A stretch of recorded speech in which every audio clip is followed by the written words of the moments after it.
Shalom. This week's Torah portion is Re'eh, which means see. And it's Deuteronomy 20:26 through 16:17. The Haftarah is Isaiah 54:11 through 55:5. And the New Covenant portion is 1 John chapter 4, verses 1 through 6. Now it gets its name from the very first word that is in the portion. And in Hebrew it says, Re'eh, Anuchi noten lefanechem hayom bracha uklala. He says, see, I am setting before you today a blessing and a curse. This is in Deuteronomy chapter 11, verse 26. He keeps on and he says in verse 27, the blessing, if you listen to the commandments of the Lord your God, which I am commanding you today, and the curse, if you do not listen to the commandments of the Lord your God, but turn aside from the way which I am commanding you today by following other gods which you have not known. So right here at the beginning of this portion, God says, I've put two ways in front of you. You choose the way of blessing, which is the way of following after God, or the curse, which is leaving him and following after idols. I want to give just a quick summary what I wrote as I was reading through here. This would be what I would say. Do what is good and right in the sight of the Lord, not in your own eyes, that it may be well with you and your children after you forever. We are to rejoice in all of our undertakings, which the Lord has blessed us. And I have to say, he used that word rejoice, rejoice, rejoice so many times in this parasha. And we are to celebrate God's feast. You know, our God is not boring. He's got all of these holidays in there where he wants us to rejoice in him and what he has done. And we are to give to God generously as we are able.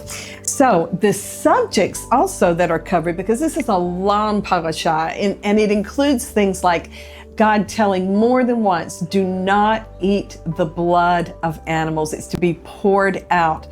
There's a list of kashrut and kosher animals in this portion. He talks about tithing. And in Hebrew, it's very, very clear because it uses the word basically ma'aser, which is from the word eser or 10. So that is very clear here.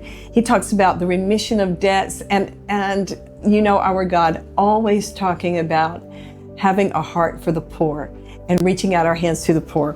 But I want to read two lists that are in this portion, and they are so interesting. The first one is in Deuteronomy chapter 12, verse 2, and he says, you shall utterly destroy all the places where the nations whom you shall dispossess serve their gods on the high mountains and on the hills under every tree.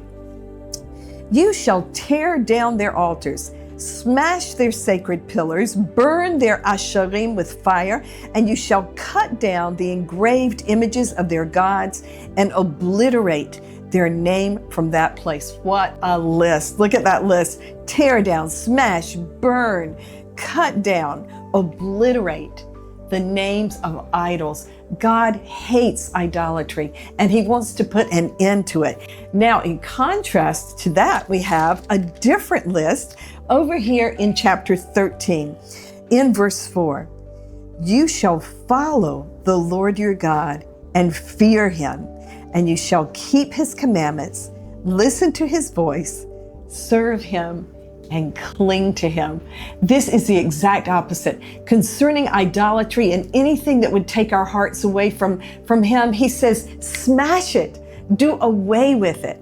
But this is what he would have us to do, which is follow him, fear him, reverence him, keep his commandments, listen to his voice, serve him, and cling to him. And that Hebrew word for cling, really, we see in that same word, the word devik, or glue. We are supposed to be like glued to him. How beautiful. And I'll just end with the very last verse because it's so beautiful. In that last chapter of this portion, he discusses the three holidays where they were supposed to go up to Jerusalem. And this is what it says in chapter 16, verse 16. 3 times in a year, All your males shall appear before the Lord your God in the place which he chooses, at the feast of unleavened bread, and at the feast of weeks, and at the feast of booths, and they shall not appear before the Lord empty-handed.